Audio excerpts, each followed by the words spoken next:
আপনি উনি আপনার কি হয়? আরে ভাই উনি আমার বোন হয়। আপনার বোন হয়? তা আপনার বোন হলে তো আপনি একটু টানা আসতে পারছেন চিন্তা না। অসুস্থ অসুস্থ অসুস্থ মানে অসুস্থ হলে আপনি ডিসকাউন্টের সেবা করে নিতে পারে টানা আসলে আপনি কি লাগে? আমি বুঝতে পারছি। এই এটা কবে থেকে করেন?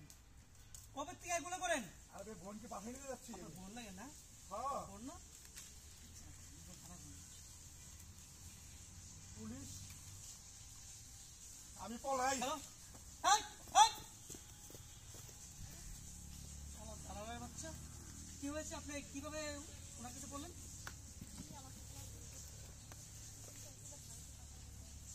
হ্যাঁ বলেন কি?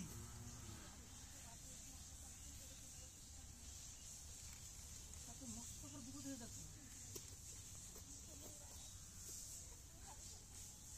দেখ বোন, আপনার মনে কিছু নেবেন না, আল্লাহ আপনাকে বাঁচিয়ে দিচ্ছে, আপনি এগুলো চক্কর খাতা করবেন না। হ্যাঁ, আপনি এক কাজ করেন, এই পাশে যাবেন না,